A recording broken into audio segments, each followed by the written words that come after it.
This is Tell Me You Have ADHD without telling me you have ADHD, school edition. These are all things that people with ADHD actually struggled with in school that were indicators, perhaps, that they had ADHD that don't involve the word ADHD. I put my shorts on inside out and backwards by mistake in gym, but couldn't go change until halfway through class because I was already running late. Oh God, the number of times that I'm outside and just looking down going, well, too late to do anything about it now. Hope nobody notices. Missing questions on exams because I wasn't paying attention properly and misread the question, or worse, forgot to read the question. Yes.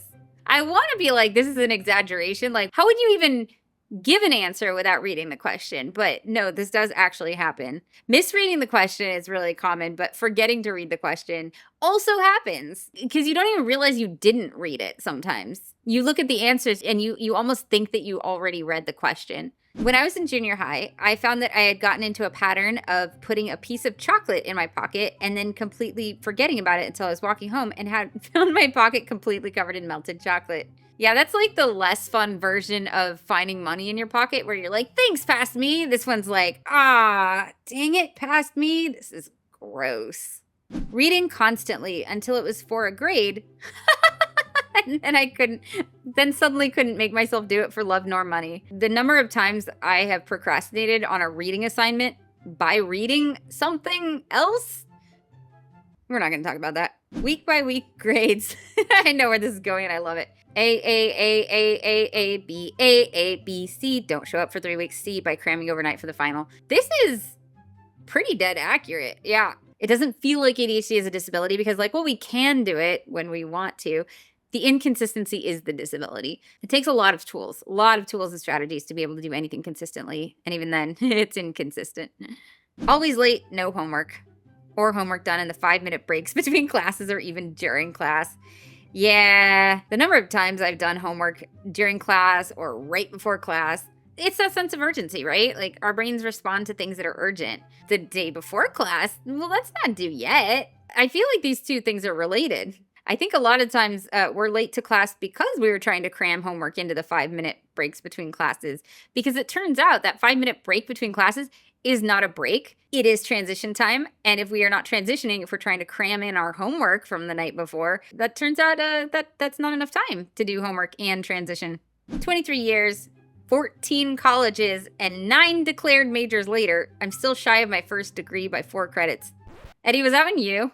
I may have contributed a response. I just had a conversation with somebody where we talked about all the things that we were going to do or that we started doing that we either did not then do or did not finish. And it was a long list.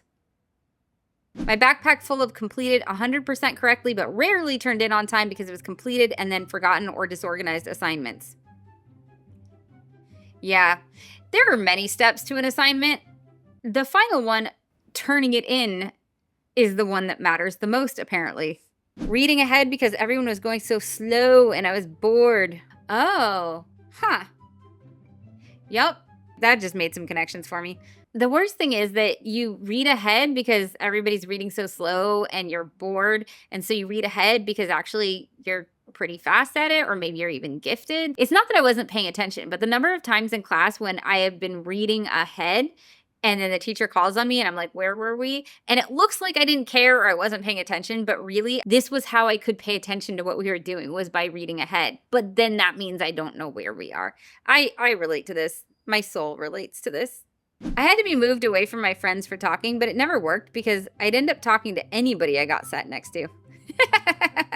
Ooh, new friend. Hi, this is my name. What's your name? I love that. One of my shoes that I lost in the first month of school was found on the opposite side of the school during the last day of school when everyone was cleaning stuff up. I would go to the lost and found box when I was a kid and find things that I didn't even know that I'd lost while I was looking for the thing that I knew I did lose. I actively engage with material during the whole lecture and can't tell what we studied after the lecture. Aww, that makes me sad. I have a hard time remembering things too. Had to go to the office to ask the secretary 2 to 3 times a year because I had forgotten my locker code, even though I had already used it 3 times that day already. Yes, what is that? I actually want to know. Researchers, what is going on there? I do that all the time where I do a thing 3 or 4 times during a day, and then I go to do it for the 5th time, and suddenly I have no idea how to do it. What is that? Missing entire topics because my mind was just wherever. I was in class apparently, but at the same time I wasn't. Yeah. My body is present. My mind is on a roller coaster. Intently listening to an entire lecture only to have no idea what the teacher is asking you when called upon. Yes. A lot of these are working memory challenges. If you don't know what working memory is, we have a video about that. Please check it out. This was one of the biggest things that I learned about ADHD that made me realize I am smart. I just also have working memory challenges. But I very much thought I was not smart. In elementary school, my desk was usually right next to the teacher's desk while the rest of the class sat in groups of 4 to 6. Yeah, that's a really common thing. I get it. Having that extra accountability can help us focus, but it sucks to be called out like that. There are other ways that we can focus that don't include being put right next to the teacher or on our own little island. And I think that a lot of those strategies are a better idea, using fidgets, putting headphones in. There's got to be other ways to help us focus that don't make us look like we're bad kids or bad students or single us out. This is one of the reasons why I'm a huge fan of universal design, because if classrooms are set up in a way that facilitates everybody to focus well, then we don't have to single out the kid with ADHD that way. It's hurtful, it's shameful a lot of the time, and it sends us a very clear message that the way we are is not okay and we need to be kept an eye on. In 8th grade, I put off a math project until the night before it was due. I had an awful meltdown from stress and stayed up until 3 a.m. working on it. I got the highest grade in the class, and the teacher asked to save the project to use as a future example. This is a really good example of what our performance looks like on the outside is not necessarily what's going on the inside. It can look like we did a really good job planning an assignment that we actually stayed up until 3 in the morning to turn in. And it's like, yes, do that again, not realizing the cost, not realizing what it took for us to do that was not healthy for us. Missing sleep like that is not healthy for us, and sending the message that yes, do that again, which our brains are already saying, right? Oh, that felt good. We got in right under the wire. Do that again. Our brains are already learning this pattern that's going to be damaging to us long term. But then having that reinforced externally by teachers and parents and rewarded for it is really problematic. It's great when we do an epic job at the last minute, but that's not healthy for us.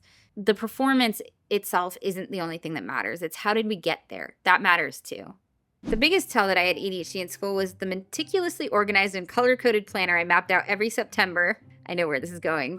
That I would inevitably stop using by October and completely lose by November. Back to school is like ADHD New Year's. It's I get a clean slate. I get to try again. I get to start completely from scratch. And this time I'm going to be so organized.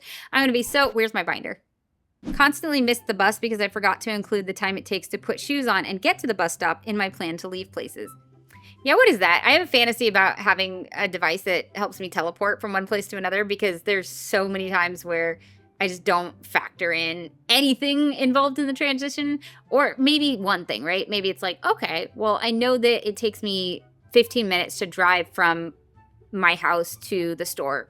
So I'm going to leave 15 minutes before I want to be there. That's not how time works. That's not how transitions work. It turns out it does actually take time. It might not take a lot of time, but it does take some time to get your shoes on and to get out the door. And then if you forgot something and you have to go back, then it takes more time. And then transitions take time, it turns out. My 3rd grade teacher physically had to turn my desk around to keep me from playing with things in it. Oh, I remember that. The desks with the cubby holes, and you'd be secretly fidgeting. That's actually really sad, because I think a lot of the time we use that as a coping mechanism to try and fidget with things inside our desk where it's not going to be as visible to other people. So to actually turn that around and completely lose that coping strategy, I think is really only acceptable if it's being replaced by something else. Okay, that's not working for you or the rest of the class. It's distracting. So what can you use instead? But just taking away a coping strategy from us without replacing it with something else is tough, because then whatever it is that we're doing to help us focus, we can't do anymore. And then there's nothing to replace it. Here's something I think that teachers and parents may not realize. When we're messing around in our desks or doodling or something like that, it can look like we weren't paying attention, we weren't focused, we didn't know what the answer was because we were doodling or because we were fidgeting with something in our desk. In reality, we were probably focusing better than we otherwise would by fidgeting, by doodling, by playing with something in our desks. That is how we were sustaining our attention, but we're still going to get distracted. Even if it's helping us pay attention, we're still not going to be able to pay attention 100% perfectly all of the time. But the mistake is here to assume that it was the fidgeting, it was the doodling, it was the playing with something in our desk that was what distracted us. Nope, probably not. Maybe, but a lot of the time it's our own brains distracting us, or it's all the noises around us, or it's what Susie's doing with her hair. There's so many things distracting us that sometimes doodling or fidgeting or playing with something in our desk is our way of kind of grounding our attention. It can backfire a lot of the time. I know this is just meant to be funny, but I think it's important to know that sometimes taking away what looks like a distraction is actually taking away a coping mechanism. I once pulled the fur off a Teddy Ruxpin to make it into a talking Edgar Allan Poe that presented my book report to my English class. This is peak ADHD. It's doing something that wasn't even called for. This wasn't even part of the assignment. It's going above and beyond in a really unique and interesting way. I bet that teacher loved that. It is outside the box thinking. It is hyper-focus. It is probably you didn't get a lot of your other homework done, at least if you're anything like me. But this is one of my favorite things about ADHD, just the creativity, the ingenuity, the things that nobody else would have thought to do. And yeah, were you maybe doing it to avoid having to clean your room? Sure. Sorry, Mom, can't clean my room. I've got this assignment due. I totally had to turn this Teddy Ruxpin into an Edgar Allan Poe. I once did an English paper. I don't remember what this assignment actually was, but I do remember that I was convinced in order to write this paper, I had to go to a duck farm, buy some duck eggs, put them in an incubator, hatch them, raise these ducklings, and then bring them to school with me for an English assignment. I don't remember what the assignment was, but I do know that I was the only student walking around with 3 ducklings in tow. I'll give you one. Tell me you have ADHD without telling me you have ADHD. Sneaking chips in the back of class really quietly so that hopefully you don't distract anybody else as a way to stay focused. I felt like I was being such a bad student. I didn't even understand myself why I was breaking this class rule. You were not supposed to bring food into class, but I consistently did. I consistently got a snack at snack time and brought it into class and was slowly trying to eat these chips and be super quiet and hope that nobody noticed. I'm sure that somebody noticed. I was being quiet. I wasn't invisible. But in retrospect, I know that that was me trying to literally feed my brain stimulation. I was trying to stimulate my brain by giving myself this extra challenge, but also just eating. It's tactile, it's stimulation. I was giving myself stimulation, and my brain needed that stimulation in order to be able to focus. These were fun. I want more. Give me more. If you want me to do another video like this is really fun. Put it in the comments below. Let me know that you want another video like this. And if you have something that fits a tell me you have ADHD without telling me you have ADHD school edition, drop it in the comments and we might use it in another video. Let us know if you want us to keep your comment anonymous. Otherwise, we might just put your name on screen. Thank you to my brain advocates and all my Patreon brains for supporting this channel. And honestly, more importantly, making it so that we have a place to talk about this stuff, to normalize it, because these struggles are normal when you have ADHD and you're in school. Like, subscribe, click all the things, and I will see you next video. Bye, brains. What is this? This is new. I'm getting better at multitasking. I'm a mom. Bye, brains.